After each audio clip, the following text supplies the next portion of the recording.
میں ہے کہ اس وقت مسلمان اتنے گھبرا گئے، باہر سے آنے والے کی بندہ مزاحمت کر لیتا، اس کے ساتھ لڑ لیتا، لیکن جب غداری کسی ریاست کے اندر سے ہوتی ہے تو اس کا کوئی حل نہیں ہوتا، سوائے ہزیمت اٹھانے کے کوئی حل نہیں ہوتا۔ اور ان 700 یہودیوں نے اپنا لشکر نکال لیا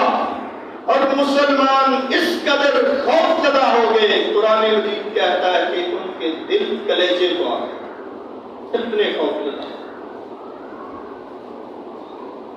صرف 300 آدمی نبی کائنات صلی اللہ علیہ وسلم کے ساتھ تھے، اللہ نے انٹرونشن کی، آندھی آئی، تباہی ہوئی، بھاگ کے ڈر کے، اور نبی کائنات صلی اللہ علیہ وسلم نے بنو قریظہ جنہوں نے غداری کی تھی، ان 700 غداروں کو قتل کیا، 700، ایک بھی نہیں چھوڑا، ایک بھی نہیں چھوڑا۔ مخالفت والے ہے، غداری والے نہیں، 700 کو قتل کریں۔ 7 ہجری میں پتا چلا یہودی خیبر میں اکٹھے ہو کے ہم پہ حملہ آور ہونا چاہتے ہیں، نبی کائنات صلی اللہ علیہ وسلم نے وہاں پہ حملہ کیا، خیبر کو بھی فتح کر لیا، اور جب خیبر کو فتح کیا، بچوں بوڑھوں کو جو جنگ نہیں لڑ سکتے تھے، جنہوں نے ہتھیار ڈال دیے، ان کو معاف کر دیا، اور ایک خاتون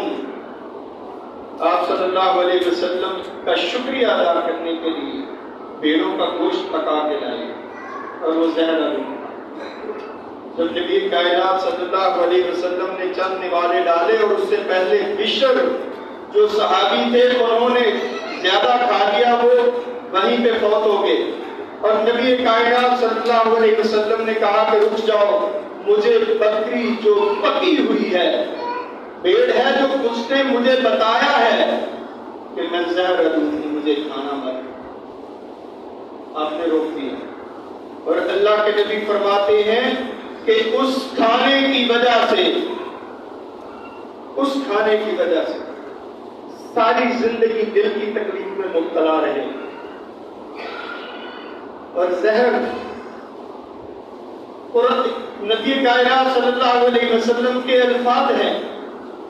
کہ میری جو دل کی سب سے بڑی وین ہے اس کو کاٹ دیا اس نے۔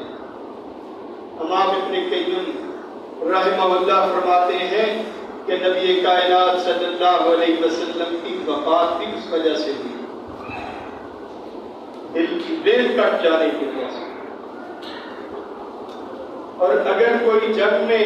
زخمی ہو جائے